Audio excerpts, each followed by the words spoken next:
안녕하세요. 여러분의 프리한 삶을 위한 주식 공부 채널 프리한사시입니다. 잘 지내시죠? 오늘은 예고드린 대로 샘표식품에 대해서 공부해 보도록 하겠습니다. 그럼 출발하시죠. 우선 제가 샘표식품을 공부해야겠다고 마음먹은 이유에 대해서 먼저 설명드리겠습니다. 올해 미국 대선이 예정되어 있다는 건 여러분도 아마 잘 알고 계실 텐데요. 트럼프가 대통령 출마를 선언한 이후로 줄곧 트럼프는 공화당 내 독보적인 지지율을 기록하고 있으며 바이든과의 가상 대결에서도 앞서는 것으로 조사되고 있습니다. 이를 좀 더 자세히 살펴보면 미국 대선은 국민들이 각 주별로 선거인단을 뽑고 선거인단이 대통령을 뽑는 투표 시스템을 가지고 있습니다. 여기서 중요한 것은 각 주별로 한 표라도 더 받는 후보가 그 주의 선거인단을 독식하는 위너 테이크스 올 시스템이라는 것입니다. 그렇기 때문에 전통적인 민주당과 공화당 텃밭 외에 경합주에서의 결과가 매우 중요합니다. 대표적인 경합주는 여기 보시는 대로 아리조나, 플로리다, 조지아, 미시간, 노스캐롤라이나, 펜실베니아입니다. 실제로 2020년 바이든이 당선될 당시 이 경합주들에서 승리하면서 전체 승리를 거뒀는데요. 그 당시에도 트럼프와의 표차가 3% 이내로 박빙이었습니다. 하지만 아까 말씀드린 대로 한 표라도 더 받으면 해당 주의 표를 모두 가져가기 때문에 바이든이 이길 수 있었던 것입니다. 그렇다면 현재 경합주에서의 바이든과 트럼프의 지지율을 살펴보겠습니다. 여기 보시는 대로 거의 모든 경합주에서 트럼프가 오차범위 이상의 격차를 보이면서 앞서 나가고 있습니다. 블룸버그에서 조사한 결과 역시 다르지 않습니다. 이런 점들을 종합해 볼 때 현재까지는 트럼프의 당선 가능성이 매우 높다라고 볼 수 있겠습니다. 이러한 배경으로 트럼프가 당선된다는 시나리오를 세워보았고 트럼프의 공약들을 살펴보았습니다. 여러 공약들이 있지만 공약 중 특이할 만한 사항으로 전기차 관련 공약들이 있습니다. 트럼프는 친환경 산업에 대해서 부정적인 시선을 가지고 있고 당선 후 바이든이 추진했던 IRA 즉 인플레이션 감축법의 보조금 제도를 중단하겠다고 선언했습니다. 그리고 내연기관 자동차를 제약하는 연비 규제를 축소하고 휘발유 가격을 인하하여 내연기관 자동차 수요를 확대하겠다고 공표하였습니다. 또한 자국 자동차 산업 보호를 위해 강력한 무역 수단을 활용하여 외국산 자동차에 대해 관세를 부과하겠다고 밝혔습니다. 다분히 러스트벨트 유권자를 겨냥한 공약으로 판단되며 그동안 트럼프가 보여줬던 행보와 일치하는 정책 공약이라고 볼 수 있겠습니다. 특히나 트럼프는 미국 자동차 산업 보호를 위해서라면 새로운 관세 부과 등 특단의 조치를 예고하고 있어 포드와 같은 미국의 자동차 회사들이 큰 수혜를 입을 것으로 예상됩니다. 반면에 전기차 전환 정책이 중단되면서 2차 전지 업체들은 당분간 어려운 시기를 맞이할 것으로 보입니다. 트럼프가 펼칠 또 하나의 정책은 더욱 강력해질 미국 우선주의 무역 정책입니다. 대미 무역 흑자가 크거나 환율 조작 시도, 불공정 무역 관행 국가에 대해서는 징벌적 세율을 적용하겠다고 밝혔습니다. 이는 다분히 중국을 겨냥한 것으로 보이며 트럼프 당선 시 미국의 무역 분쟁은 격화될 것으로 예상됩니다. 저는 개인적으로 여론조사 결과와 우파 중심의 전 세계적인 정치적 흐름 등을 고려할 때 트럼프의 재당선 확률이 매우 높다고 생각합니다. 한국, 일본을 비롯한 아시아 외에도 유럽에서도 보수의 집권 국가가 늘어나고 있습니다. 그래서 트럼프 재선 시 미국과 중국의 무역 분쟁 수혜를 받을 만한 기업을 찾아보았습니다. 이미 시장에서 많이 알려져 있기 때문에 어렵지 않게 관련 기업을 찾을 수 있었습니다. 첫 번째 기업들은 히토류 관련 사업을 영위하는 기업입니다.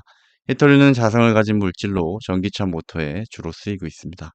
문제는 히토류의 대부분이 중국에 매장되어 있다는 사실입니다. 사실상 중국이 전 세계 공급망을 독점하고 있기 때문에 미국의 관세 공격 시 중국의 미국 수출 제한과 같은 보복 조치가 이루어져 왔습니다.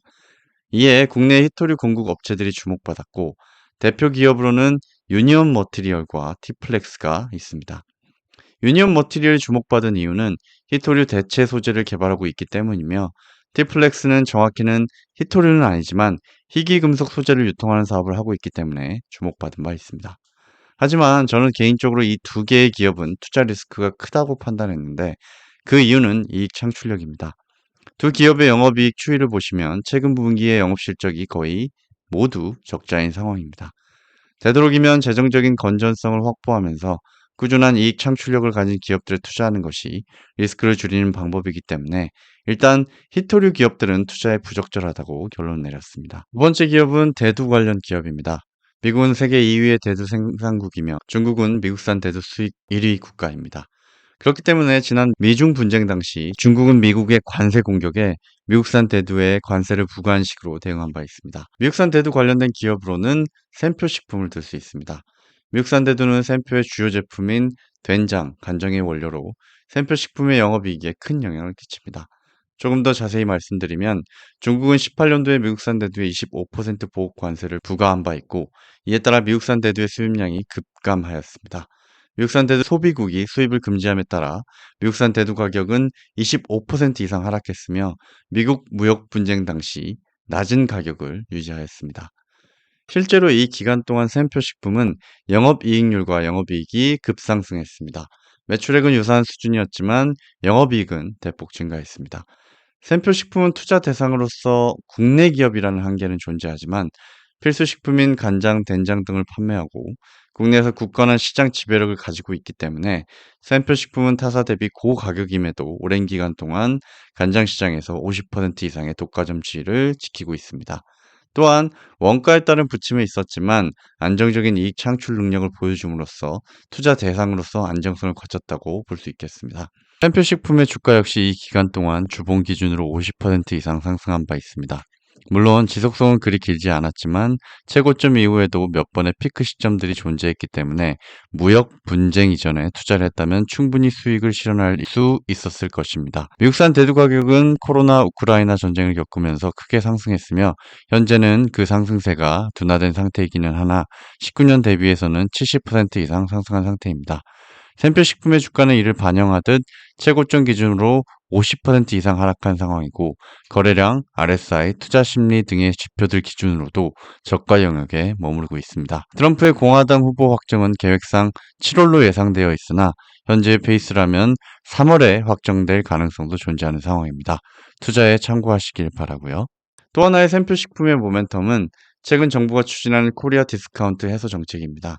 기획재경부는 한국 증시 저평가 해소를 위해 주주가치 제고와 공정질서 확립, 수요 기반 확충을 골자로 하는 밸류업 프로그램을 시행하겠다고 밝혔습니다.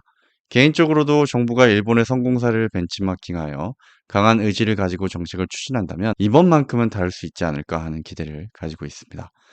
이러한 외부 환경에 맞물려 최근 저 PBR주들이 시장에서 뜨거운 상승 랠리를 이어가고 있으며, 이 중에서 현대자동차는 인도법인 상장, 토요타 품질 의혹 등 호재가 겹치면서 최근 거래일 동안 40% 이상 급등하였습니다.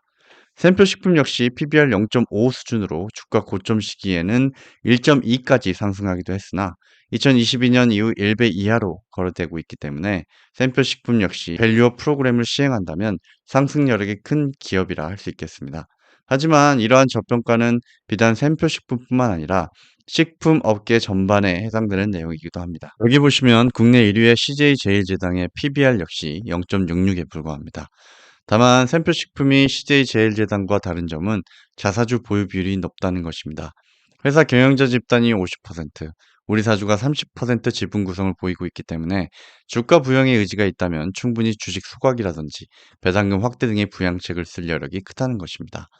정부의 배당에 대한 세금을 금융소득세 대상으로 변경하는 등의 혜택을 준다면, 그리고 샘표 식품에서도 주주를 위해 회사를 경영한다면 충분히 주식 소각이나 배당 증가도 비현실적인 일은 아닐 것 같습니다. 특히나 꾸준한 이익 창출로 이익 잉여금이 쌓여가는 상황에서 회사가 의지만 있다면 충분히 가능한 일이지 않을까 생각해 보았습니다. 다만 최근 정부 정책 관련 회사의 추가적인 움직임이 있는지는 주담 통화 등을 통해서 확인이 필요한 사안이 되겠습니다. 이번에는 샘표 식품의 리스크를 살펴보겠습니다. 첫 번째는 내식 수요의 감소입니다. 아직은 국내 매출 비중이 절대적인 상황에서 1인 가구 증가와 같은 가구 구조 변화와 외식, 배달, 밀키트 등으로 내식 수요가 감소하는 점은 간장, 된장 등 장류를 주력으로 판매하는 샘표 식품에게는 중장기적으로 큰 위협이 될 수 있습니다. 회사 사업 보고서 역시 시장의 양적 감소, 경쟁 심화 등의 리스크를 언급하고 있으며, 다만 편의성을 추구하는 소비자 트렌드에 따라 용도별, 기능별로 간장 시장이 세분화되고 있는 점은 긍정적인 면이라고 밝혔습니다. 이러한 리스크를 줄이기 위해 샘표 식품은 비장류 제품과 해외 매출의 확대를 적극적으로 추진하고 있습니다. 비장류의 비율은 현재 장류와 유사한 50% 수준으로 증가하였으며 대표적인 제품은 키친아시아와 폰타나 그리고 진로 6%입니다. 비장류 매출은 꾸준한 증가 추세에 있어 포트폴리오를 다각화함으로써 외형 확장과 안정적인 수익 창출을 위해 노력하고 있습니다. 두 번째는 해외 매출의 확대입니다. K푸드에 대한 관심 증가와 해외 거주 한국인 증가에 따라 간장, 된장, 그리고 연두의 해외 매출이 꾸준하게 증가하고 있습니다.